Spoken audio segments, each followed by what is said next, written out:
Bharatiya Janata party शासित केंद्र सरकार ने दिल्ली में इलीगल इमिग्रेंट्स को, खास करके जो रोहिंग्या दिल्ली में आए हैं, उनको बकरवाला में EWS फ्लैट्स में बसाया। ये हरदीप सिंह पुरी जी का ट्वीट है, जिसमें वो स्पष्ट तौर पे कहते हैं, India has always welcomed those who have sought refuge in the country. In a landmark decision, all Rohingya refugees will be shifted to EWS flats in Bakarwala area of Delhi.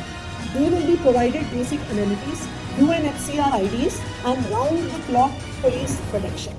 उसके बाद हरदीप पुरी जी आगे जाकर ट्वीट करते हैं कि जो लोग India की रेफ्यूजी पॉलिसी के बारे में झूठ फैला रहे हैं, वो लोग गलत हैं। हम रोहिंग्या के साथ खड़े हैं और हम रोहिंग्या लोगों को हर संभव सुविधा देंगे। ये हरदीप पुरी जी ने दूसरा ट्वीट करके भी बताया। तो ये बिल्कुल साफ है कि दिल्ली में आज अगर अवैध रूप से रोहिंग्या रेफ्यूजी रह रहे हैं तो उनको बसाने वाली भारतीय जनता पार्टी शासित केंद्र सरकार है। बॉर्डर को सेफ रखना किसकी जिम्मेदारी थी? एक स्टेट से दूसरे स्टेट में इलीगल इमिग्रेंट्स की आवाजाही रोकना किसकी जिम्मेदारी थी? ये जिम्मेदारी सिर्फ और सिर्फ भारतीय जनता पार्टी शासित केंद्र सरकार की है और हमारे गृह मंत्री अमित शाह जी की है। मेरे अमित शाह जी से 4 सवाल हैं। पहला सवाल, क्या इन अवैध शरणार्थियों को, रोहिंग्या को बॉर्डर से लाकर एक सिस्टमैटिक सोचे समझे तरीके से देश के अलग अलग हिस्सों में बसाया गया?